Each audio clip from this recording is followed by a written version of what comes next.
Assalamualaikum warahmatullahi wabarakatuh. Kali ini kelompok kami yang terdiri dari Labibah Dila Fauziano, Muhammad Fatur Rahman Ramalinga, dan Puja Septayasa akan menjelaskan tentang ketimpangan sosial.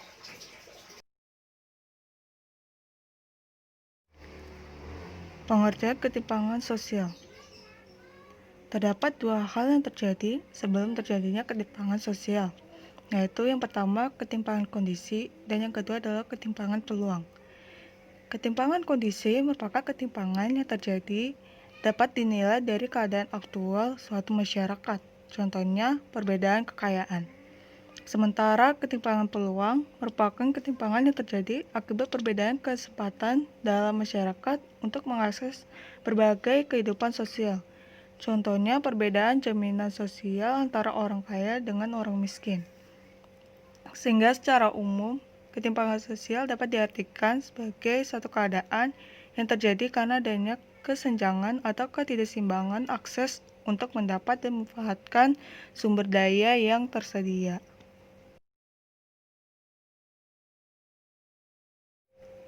Definisi ketimpangan sosial menurut para ahli. Yang pertama, menurut Andrinov Chaniago. Menurut Andrinov Chaniago, ketimpangan sosial merupakan hasil dari sebuah pembangunan yang terlalu berfokus pada bidang ekonomi, sehingga melupakan aspek sosial seperti keadilan hukum, hak asasi manusia, lingkungan, dan corak budaya masyarakat. Yang kedua, menurut Naidu dan Wells. Naidu dan Wells mendefinisikan ketimpangan sosial sebagai akibat dari adanya perbedaan dalam status penghasilan atau income, sumber daya atau resource, dan kekuasaan atau power di dalam masyarakat. Yang ketiga adalah Budi Winarno. Budi Winarno mendefinisikan ketimpangan sosial sebagai sebuah akibat dari adanya kegagalan dalam pembangunan pada era globalisasi, yang mana untuk memenuhi kebutuhan fisik dan psikis dari masyarakat. Dan yang terakhir adalah Jonathan Houghton dan Sahidur Erkhanker. Menurut Jonathan Houghton dan Sahidur Erkhanker, ketimpangan sosial yaitu segala bentuk ketidakadilan yang merupakan dampak dari adanya proses pembangunan. Faktor penyebab ketimpangan sosial. Terdapat dua faktor penyebab ketimpangan sosial. Yang pertama, faktor struktural, dan yang kedua adalah faktor kultural. Yang pertama, faktor struktural. Salah satu faktor penyebab struktural adalah akibat gagalnya tata kelola kebijakan pemerintah. Dan yang kedua adalah faktor kultural. Ketimpangan sosial juga dapat berhubungan dengan sikap mental masyarakat yang cenderung berada di lapisan sosial bawah, seperti etos kerja yang rendah, kurang kompetitif, dan tidak berorientasi ke masa depan. Teori ketimpangan sosial. Terdapat dua teori ketimpangan sosial, yaitu ada teori klasik dan teori modern. Yang pertama itu ada teori klasik.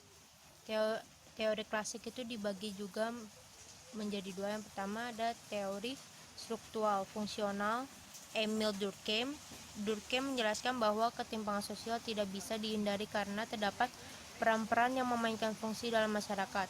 Bagi Durkheim, masyarakat yang berpendidikan rendah dan kurang memiliki skill juga memiliki peran dan fungsi yang sentral dalam masyarakat. Mereka dapat mengisi posisi-posisi pekerjaan yang umumnya tergolong pekerjaan kasar atau tidak terampil. Yang kedua ada teori konflik, Karl Marx. Teori ketimpangan sosial melalui pendidikan konflik, Marx cenderung melihat ketimpangan sosial dari sisi ekonomi seperti perbedaan kaya atau miskin, maupun perbedaan kepemilikan faktor produksi seperti antara pemilik modal dan kaum buruh. Sedangkan pada aspek lainnya seperti kekuasaan cenderung tidak menjadi perhatian utama. Yang ketiga, teori status, kekayaan dan kekuasaan, Max Weber. Weber menjelaskan bahwa ketimpangan sosial berkaitan dengan tiga dimensi yang saling berhubungan. Pertama, berkaitan dimensi ekonomi atau yang disebut dengan sebagai kelas, kemudian ada dimensi status yang berkaitan dengan hak-hak istimewa, latar belakang pendidikan, gaya hidup, ataupun identitas sosial seperti suku, agama, ras, maupun gender, dan terakhir berkaitan dengan dimensi politik atau kekuasaan. Kedua, ada teori modern. Yang pertama, teori dualisme sosial, Julius Boeke. Boeke mengemukakan bahwa dualisme adalah pembedaan antara tujuan kegiatan ekonomi negara barat atau maju dan negara timur atau negara berkembang. Teori dependensi, Teutonio dos Santos dan Raul Prebis. Teutonio dos Santos dan Raul Prebis menjelaskan persoalan kemunduran atau keterbelakangan negara bekas jajahan yang disebabkan oleh ketergantungan dari negara maju. Nah, bentuk ketimpangan sosial, ketimpangan antara desa dan kota.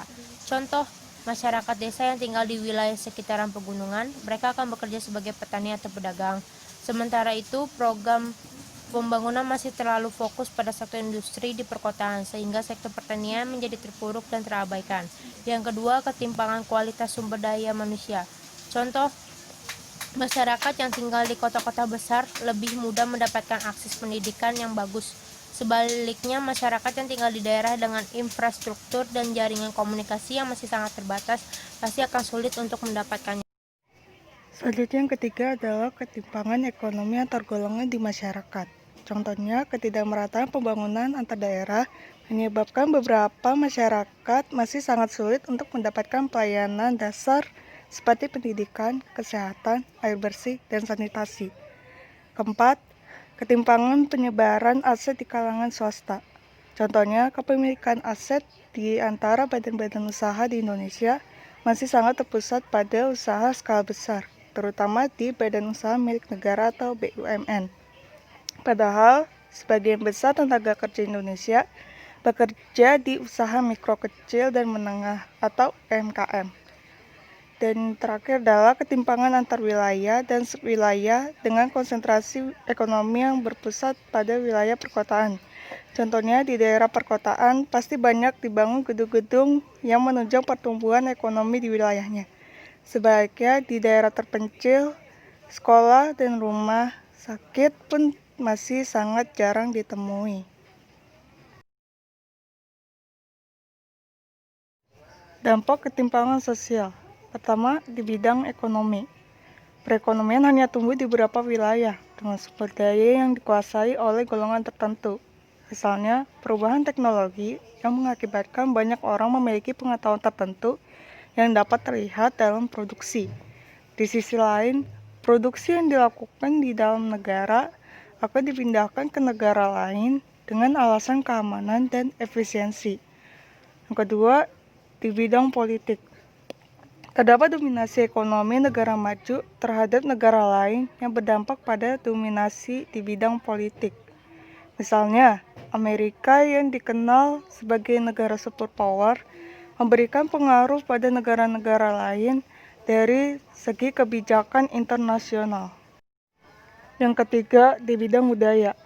Globalisasi menimbulkan dampak terkikisnya budaya lokal karena masuknya budaya luar yang bebas. Misalnya dalam hal bahasa dan gaya hidup. Yang keempat, bidang pendidikan. Masih adanya paham atau jalan yang berbeda dari kalangan keluarga mampu dan tidak mampu. Dampak tersebut antara lain, pertama, lingkungan sekolah yang tidak berkualitas. Kedua, kurangnya kesempatan memperoleh pendidikan yang berkualitas bagi masyarakat kurang mampu. Yang ketiga, kualitas lulusan yang kurang memadai. Dan yang terakhir adalah fasilitas yang tidak sama.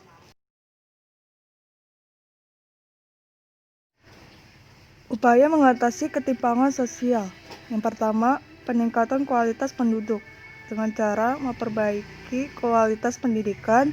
Yang kedua, meningkatkan fasilitas kesehatan, baik kualitas tenaga medis maupun peningkatan pelayanan kesehatan.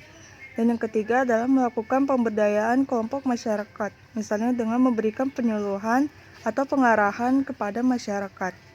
Yang kedua adalah mobilitas geografis. Untuk mencegah bertambahnya angka kepadatan jumlah penduduk di suatu daerah, maka upaya yang dilakukan adalah dengan melakukan transmigrasi di beberapa daerah. Dan yang ketiga adalah menciptakan peluang kerja. Untuk mencegah bertambahnya jumlah angka kemiskinan, maka upaya yang dilakukan adalah menciptakan peluang kerja atau memberikan kesempatan kerja kepada masyarakat. Sekian dari kelompok kami, mohon maaf bila ada kesalahan dan kekurangan dalam presentasi kami kali ini. Wabillahi taufiq wal hidayah. Wassalamualaikum warahmatullahi wabarakatuh.